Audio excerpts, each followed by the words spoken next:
Okay guys, so I'm showing you the darting cross. So what's the difference? The regular cross is when you take 2 steps.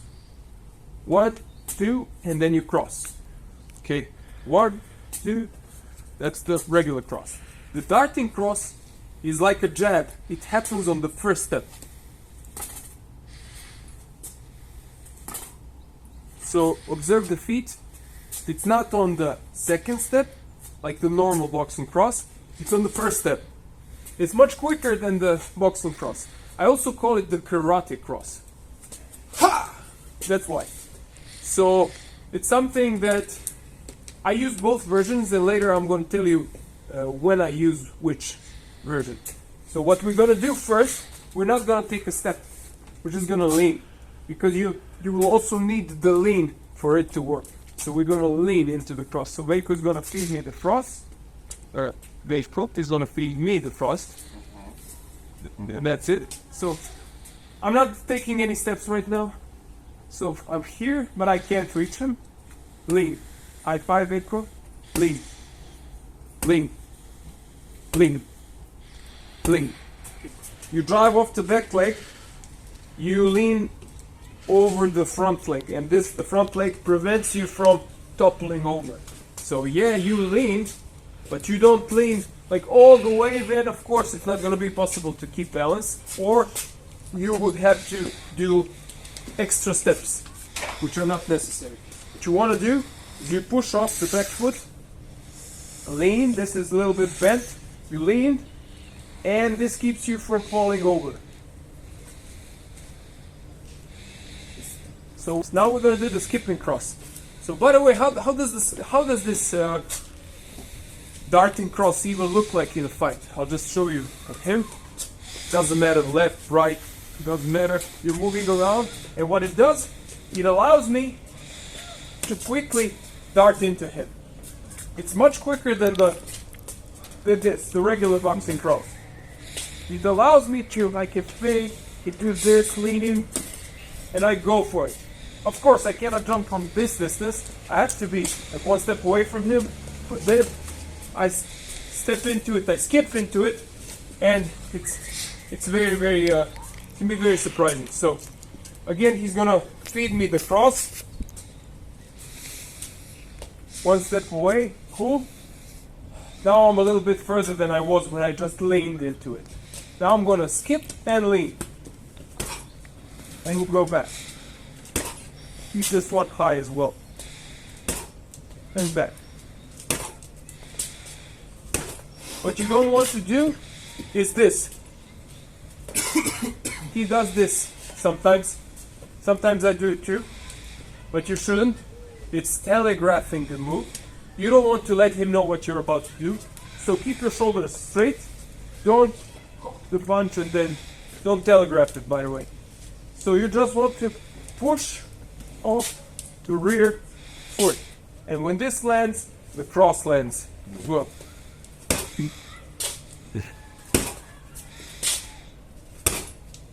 Okay, 10 times. Let's go. The power of this cross comes from inertia, from you skipping into the move. The back foot is the most important one. This drives you into the punch. And the lean as well. It creates a lot of power due to inertia. Now we're going to do the same thing, only in motion. So we're going to move around Veiko and me, and Veiko will feed me the cross sometimes. When I see the cross, I go back. I punch and then I go back. I dart into the cross. When I see it gone, I don't do anything. Just then I go back.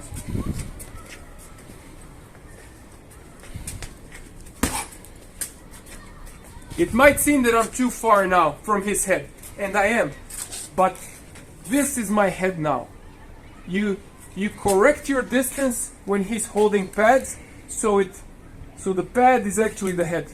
If I was sparring with him, I would be a bit closer. So no rush, very slowly, move around.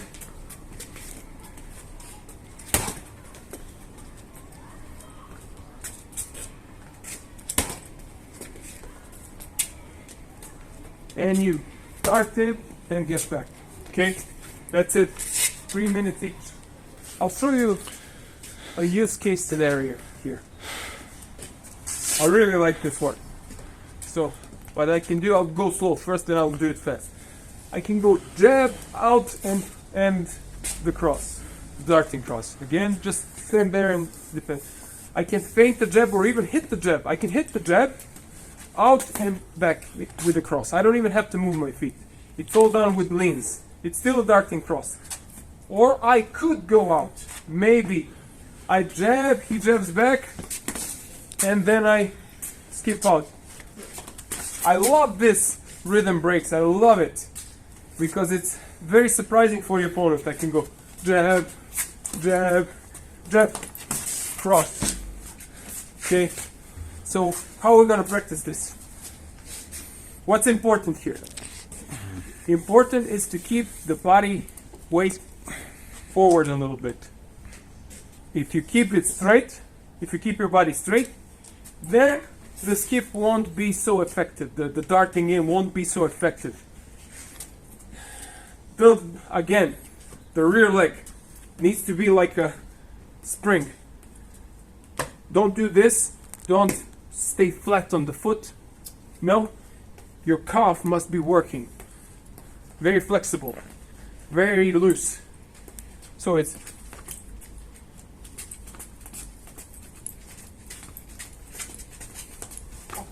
okay. So what we're gonna do? We're gonna skip forward, skip back, and punch. Skip, skip, punch. So skip, skip, punch. Later we'll build on it, and then we'll do many things. Punch, punch, skip, punch. Okay? I could avoid his punch. Go for the jab. And then do this. Many, many options. The main thing here is to be relaxed in the body. Body language must be relaxed. So if I'm tense and I'm doing this, my skip, my dart will not be so effective. And also, one more thing. When you're relaxed in the body, you create an illusion that you will not punch him. Well, so if I'm fighting him like this, he's expecting something from me at all times. But if I'm doing this, I can dart in. You know, if I'm relaxed from here, if I'm like this, he's expecting something from me. He's on high alert. But if I'm doing this, maybe punching softly, maybe I'm relaxed. I can surprise him. He surprised me with this a couple of trainings ago. We've done this faking this body relaxation. I mean, you're relaxed, but you're faking your intention. So it's also about intention, and the quality of your movement will be better if you're relaxed. Okay, so what we're gonna do now is the same thing, only with fakes. It's basically the same things. I'll show you. So also feed me the cross, please. So you feed me the cross. So instead of me doing 1, 2, 3, I'm gonna do one with the jab feint. It's gonna be 1, 2, 3. Okay. So I'm gonna feint the jab, go back, and skip into it. Okay. So it's 1, 2, 3. 1, 2, 3. Okay. That's it. Let's go. Okay, so I'll just give you an idea what to do. We're not gonna do this just yet. We're stepping into pull counter territory right now, which we won't do. I just gave you this exercise. This which I gave you right now is verging on pull counter territory. Next time, but just so you know, come here. It doesn't have to be a skip out every time. It doesn't have to be skip in, skip out, dart. It can be pull out, and it's also a dart in my view. It can be a fake pull out and this. In my view, that's a dart as well. I just didn't skip. Also, it's very good. I'm just throwing the idea out there. You will play with this when we do flow. Let's just just move and defend my punches. So you can do this fake pull counter. You can your cross doesn't have to be only the cross, the skipping cross, the darting cross. It can be a normal cross. I can fight with him. I do 1, 2, 1, 1, 1, pull, and then a cross, like a darting cross. So you can combine things. There's so many things you can do with your arms. Even if you do one arm only sparring, which we do sometimes. So many targets, so many angles. Okay? Let alone two hands, let alone hands and feet, let alone MMA. You know, so it's up to your imagination. If you'd like me to help you with your MMA training, I have an online mentoring program. Check it out. It's in the links and also in the cards above. If you're not ready for that yet, you can sign up for my free course where I will help you eliminate the most common mistakes in MMA training, and I'll send you a lot of videos that will help with your training. My name is Mark Leichner from MMAcoach.net, and I will see you again very soon.